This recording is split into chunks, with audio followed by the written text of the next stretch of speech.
entreprendre. Osez entreprendre. Osez entreprendre. Osez entreprendre, votre émission dédiée à l'entrepreneuriat. Vous êtes entrepreneur, futur entrepreneur, quel que soit votre secteur d'activité, Osez entreprendre donne la parole aux porteurs de projets pour qu'ils franchissent le pas, mais également aux chefs d'entreprise pour qu'ils fassent bénéficier de leur expérience. Car l'accompagnement, c'est la garantie de réussite des pépites de demain. Et si Mimi vous accompagne sur le long de l'entrepreneuriat, tous les samedis à partir de 11h GMT sur la fréquence 95.5 Nana FM, la plus belle dame de Lomé. La plus belle dame de Lomé.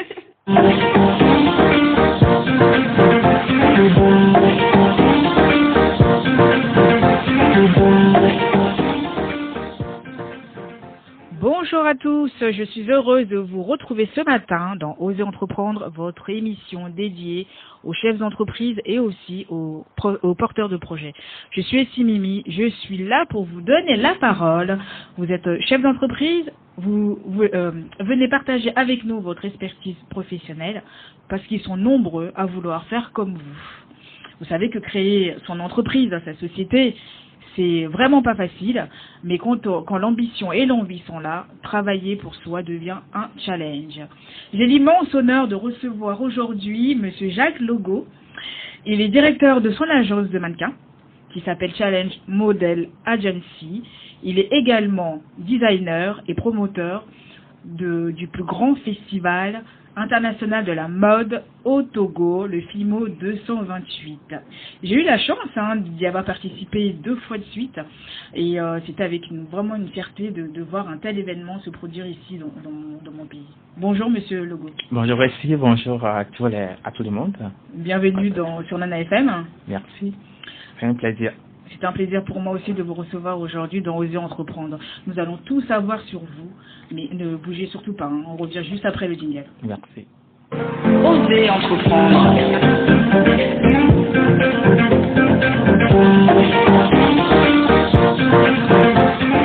Osez Entreprendre.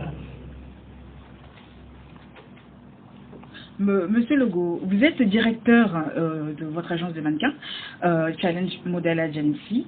Vous êtes un jeune entrepreneur, vous avez osé, vous, à franchir le pas. Dites-nous comment ça s'est passé dans vos démarches.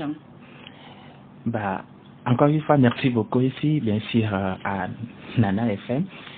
Oui, je dirais que tout a commencé en 2011. Par une formation en mannequinat parce que j'aime la mode, j'aime le monde de la mode, tout ce qui a trait au mannequinat et tout.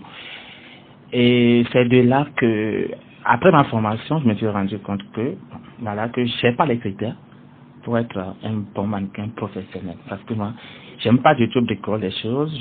Je veux être mannequin, il faut que je sois vraiment un mannequin top.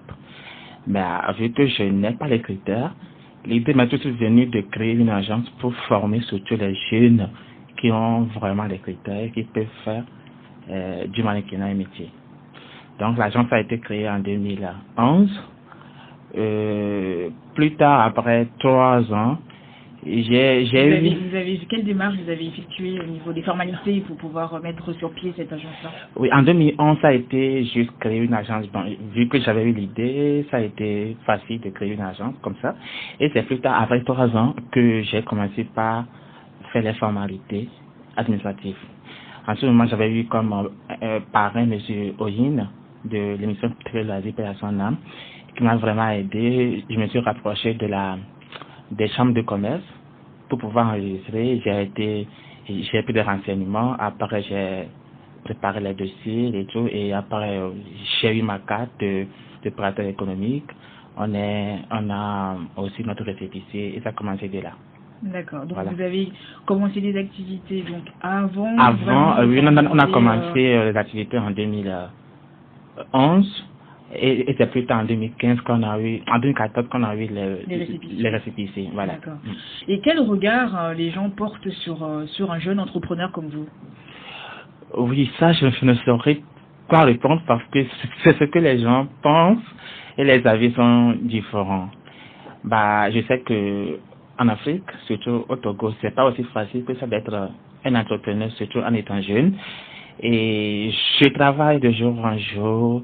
Je donne le meilleur de moi pour être un modèle pour les jeunes qui me suivent surtout et pour toujours garder la tête haute. C'est très bien, c'est bien. Et comment ça s'est déroulé votre premier casting? C'était du kata, mais plutôt bien. Parce qu'en ce moment-là, il y avait pas, l'Internet n'était pas aussi développé qu'aujourd'hui. Il n'y avait pas le hasard. Même le Facebook, pour y avoir accès, c'était un souci. Et il faut aller au cyber. Du coup, l'idée m'est venue de créer une agence, mais je ne savais pas quoi faire. L'agence a été créée déjà, mais là, il faut avoir des mannequins. C'est ça. Du coup, j'ai dû réunir quelques amis qui partageaient aussi la même vision, qui ont la même vision, qui partageaient la même ambition que moi. Je me suis dit, pourquoi ne pas, comment faire maintenant pour avoir les mannequins? Du coup, on a dû faire la communication de bouche à oreille.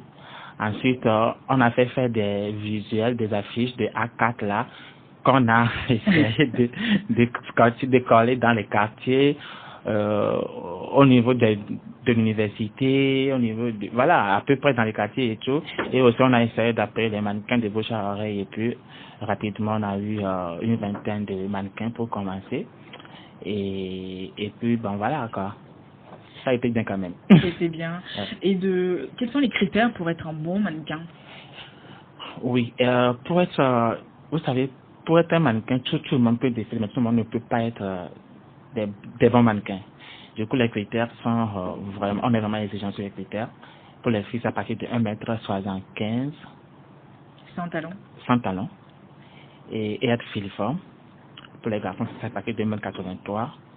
Et être vraiment photogénique et voilà, avoir un bon visage surtout. L'homme et la femme idéale, quoi. Les poupées Barbie. Oui, mais il faut garder aussi le côté naturel des choses. Du coup, on préfère les filles comme les garçons préfèrent le côté qu'ils aient un côté naturel en tout cas. Et quelles sont les exigences du métier?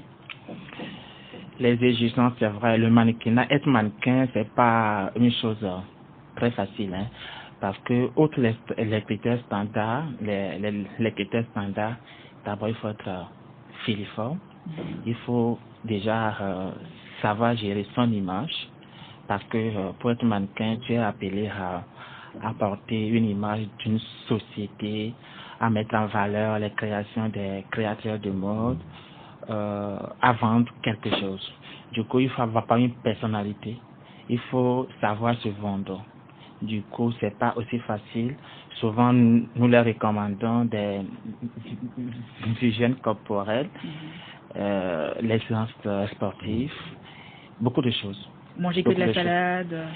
Oui, effectivement, parce que pour garder sa ligne, parce que souvent c'est le soir pour le dîner, les mannequins, les tops les mannequins vraiment, des vrais mannequins ne doivent pas manger de l'eau avant d'aller au lit. Du coup, il faut vraiment contrôler son alimentation pour ne pas perdre sa forme et aussi pour avoir un teint uniforme, un beau visage. Il faut boire beaucoup d'eau et dormir tôt, dormir vraiment assez. Et il y a beaucoup de choses que nous leur recommandons. Voilà.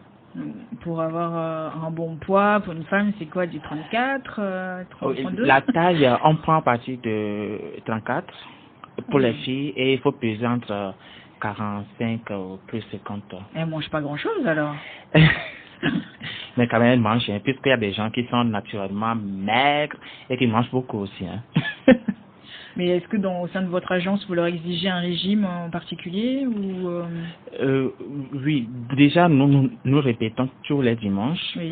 À partir de 15 à 18 heures, nous sommes là pour faire des répétitions pour la remise en forme de tous les mannequins. Et nos mannequins doivent être vraiment très professionnels en termes de sport, parce que s'ils font pas de sport, franchement, sur un podium, ils ne peuvent pas tenir. Du coup, chaque soir, on fait des exercices. Des sports, quoi. Des sports, mais voilà, je ne maîtrise pas trop les noms, hein. Pas un coach sportif. Voilà.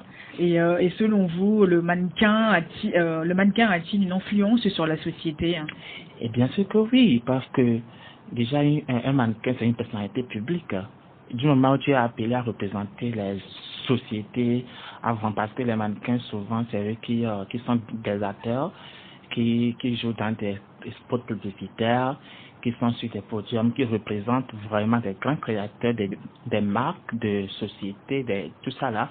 Du coup, un mannequin, c'est une personnalité publique. Il a une influence sur la société. Donc l'apparence, tout compte. Un mannequin ne peut pas, par exemple, un mannequin est vraiment différent d'une personne normale. Parce qu'un mannequin ne peut pas comme ça se lever et acheter, excusez-moi, du haïmol au bord du goudron qu'on ne sait pas manger ou faire du n'importe quoi. Non. Il se doit de garder son image, de se réserver surtout, de ne pas se traîner partout dans les boîtes de nuit tous les soirs, aller fumer, faire du n'importe quoi. Ouais. Si je raconte un mannequin à quelque part saoulé dans un état vraiment pas possible, en tout cas moi je te vire. Ça je suis vraiment exigeant là-dessus parce que un mannequin doit savoir représenter son entreprise, doit représenter son agence et surtout son pays. Mais dites-moi, il y a différentes sortes de mannequins, mannequins podium et autres. Effectivement, on a 3 types de mannequins. On a des mannequins podium, on a des mannequins, des modèles photo qu'on appelle mannequins photo. On a aussi des mannequins pub, voilà. Mais je pense que la base c'est être un mannequin podium, puisque souvent c'est sur un podium que les entreprises, que beaucoup de personnes remarquent des mannequins pour les proposer pour des publicités et autres. Du coup, un mannequin doit avoir les critères, parce qu'il y en a qui ne respectent pas du tout les critères, mais ils se disent je suis beau, je suis belle, j'ai un teint qu'il faut, j'ai un beau visage, du coup, il faut que je sois mannequin. Oui, c'est vrai, en Europe, dans les pays développés, tu peux avoir une taille pas 1m75 et être mannequin parce que ils ont beaucoup de contrats de pub chez eux et ils n'ont pas besoin forcément d'avoir les mannequins qui font 1m75. Mais chez nous, en Afrique, où les contrats sont rares, et il faut avoir les critères qu'il faut pour être un mannequin. Du coup, si quelqu'un m'approche et il est en bas de 1m70 ou 75, je lui dis, ma chérie, franchement, moi, je veux bien te faire mais tu ne peux pas être mannequin parce que... J'ai vraiment pas de chance, moi, alors. Je suis désolé, ma belle. Du coup, ils sont obligés de passer à autre chose, hein, parce que le mannequinat, c'est un métier vraiment réservé pour les personnes qui rentrent dans les critères. Voilà. Il y a aussi des mannequins grande taille, hein. Oui, maintenant, voire même... qui laissent un peu de chance aussi. Ah oui, j'ai vu la fois dernière au niveau de l'Italie avec Dolce & Gabbana qui a fait défiler les mannequins en forme et grande taille. Parce que souvent aussi les créateurs se plaignent, ils se disent que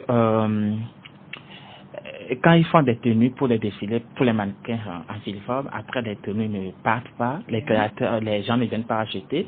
Du coup, ils s'identifient maintenant aux personnes un peu plus en forme, grande taille, genre les grandes dames et tout ça. Mais reste à savoir si cela va... Non, mais il faut laisser la chance à tout le monde, à partir de 36, 38, 40. Parce que là, 34, c'est vrai qu'après les défilés, il y a des gens qui ont envie d'acheter des vêtements. Mais tu rentres pas une cuisse dedans. En fait. Oui, mais le mannequinat aussi, un défilé aussi reste un spectacle. Oui, et puis, il faut...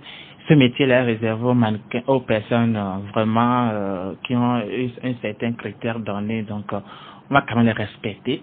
Mais bon, de temps à autre, on peut aussi glisser quelques mannequins standards. Voilà. Quelques mannequins grand taille, excusez-moi. On va marquer une pause avec une belle découverte d'un artiste réunionnais qui s'appelle Pixel. Il est en featuring avec Anouchka. Donc c'est un morceau qui s'appelle Mon étoile. Entends ma voix et sois là où on n'est pas. Il me faut ta présence Réponds-moi, j'ai cherché l'amour où il n'était pas. La clé de ma destinée dans ta poche. Je vois le mal où il n'est pas. Et tu m'aides à rester debout quand c'est dark. J'ai besoin des autres et peur d'être à part. Tu me permets de tenir quand je décroche. Je sais que tu es là quelque part. Si je te perds, c'est de ma faute. Car je combats mes démons. Rien n'est impossible. Nous connais maintenant. Mi pécontili. Est-ce que je peux compter sur mon espoir? J'ai rêvé d'aller là-haut, d'aller là-bas. Que mon chemin s'éclaire, être sous sa lumière. Et si je dis cette là c'est pour la gloire.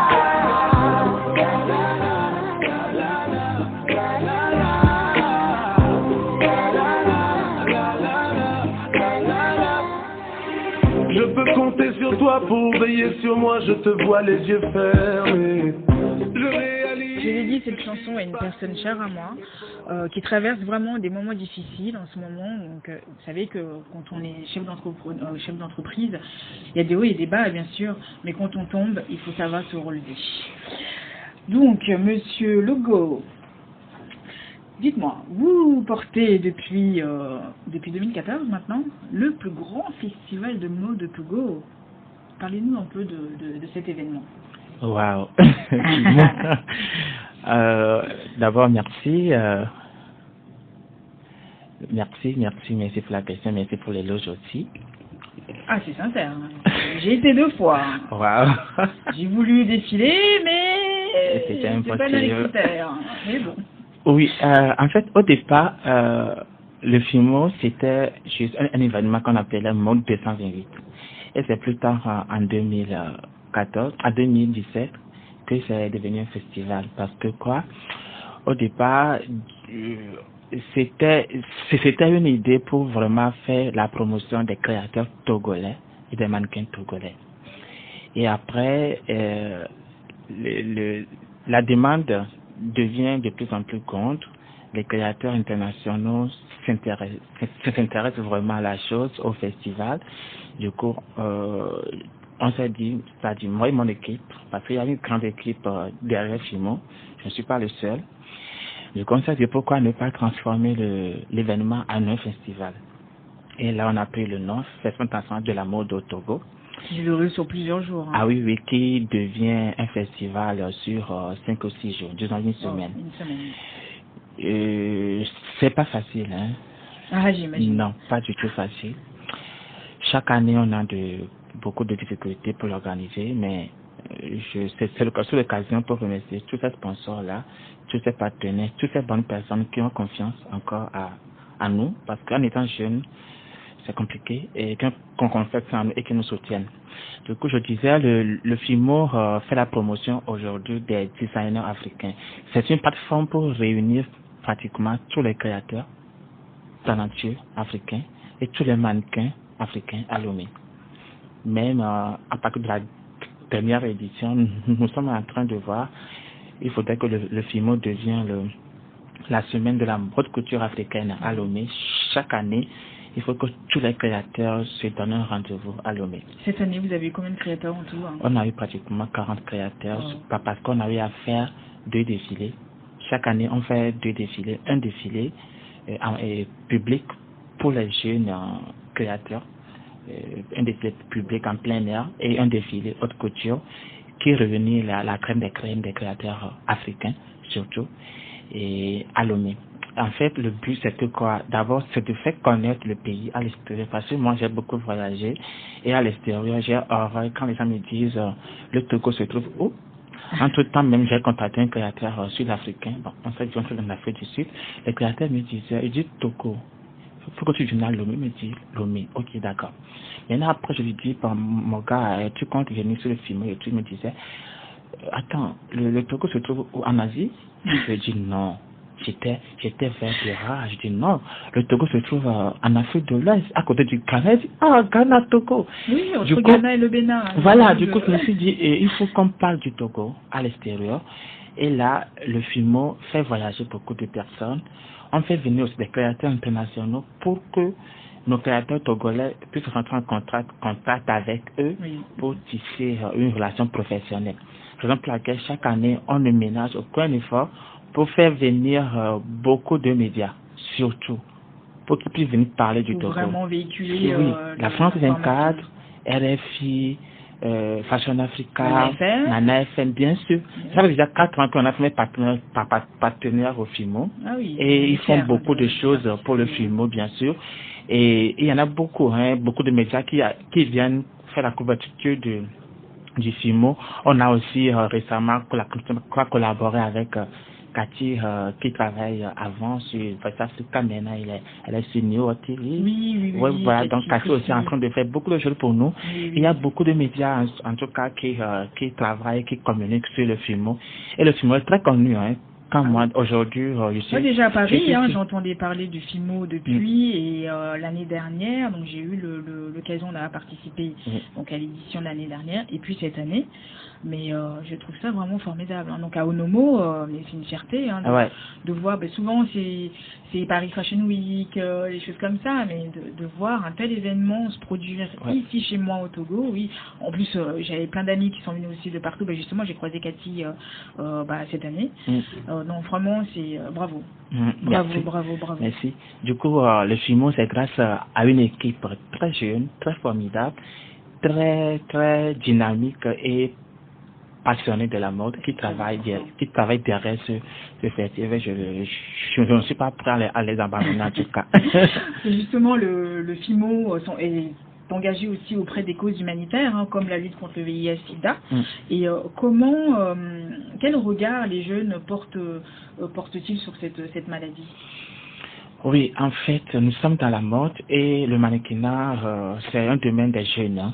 Il y a beaucoup de jeunes et ces jeunes-là sont vraiment exposés au public. Ils sont tout le temps devant les projecteurs et on se doit de les sensibiliser parce que franchement, il faut qu'ils comprennent que le VIH/SIDA existe bel et bien et qu'ils doivent se protéger. Du coup, chaque année, on a un partenariat avec ONU-SIDA, que chaque année, on les sensibilise, on les parle, on les sensibilise pour qu'ils puissent comprennent que il y a le sida, il faut qu'ils se protègent, on les distribue des préservatifs. Oui, j'en ai eu. Voilà. J'en ai eu avec ça. Voilà, des préservatifs. J'en ai eu avec et puis voilà. Non, mais c'est très bien. Je vois aussi que vous êtes partenaire là tout récemment de l'orphelinat MED, l'ONG MED. Donc, qu'est-ce que vous leur apportez? Quel appui vous apportez à ces enfants? Oui, les enfants déshérités, effectivement. Oui, effectivement, parce que le but, c'est pas seulement de faire des défilés de mode, outre la paillette, les strass, il faut aussi vraiment aider les gens. Et aussi, être orphelin, c'est pas un choix, mais c'est un truc qui tombe sur, même moi je suis orphelin de père, et je sais que c'est très pas possible, c'est très compliqué, et du coup avec ces enfants là, on va les soutenir, on va apporter nos modestes contributions à ces enfants, rester avec eux, leur donner le sourire, de quoi vivre. Pourquoi pas ne pas organiser un défilé pour ces enfants un défilé pour ces enfants-là et voilà. Voilà. Non, mais vraiment chapeau. Merci. Chapeau.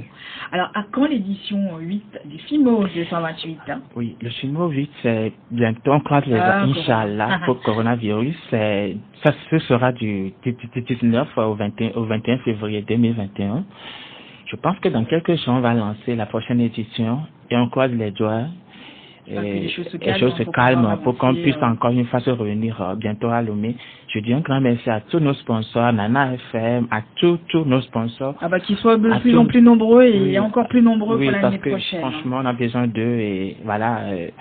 Le Togo, on doit faire connaître le pays, c'est le but. Il faudrait qu'on parle du Togo à l'extérieur grâce au FIMO. C'est ça. Voilà. Je suis tout à fait d'accord avec vous. Merci à tous. Merci, Monsieur Jacques, d'avoir participé à cette émission. Je remercie tout le monde. Je remercie aux techniques Romain Aziamblé qui est derrière, qui nous suit tous les jours. Écoutez, vous êtes entrepreneur, futur entrepreneur, vous voulez participer à Oser Entreprendre, contactez-nous, oserentreprentre228@gmail.com et notre page Facebook. Donc là, Oser Entreprendre, allez dessus, il y a des belles photos, il y a tout ce qu'il faut. Merci à Creative Empire pour ses créations. Il est là tous les jours, chaque semaine, il fait des affiches pour sublimer la page et vous mettre aussi en avant. Je suis Essie Mimi sur la plus belle dame de Lomé, Nana FM. À la semaine prochaine.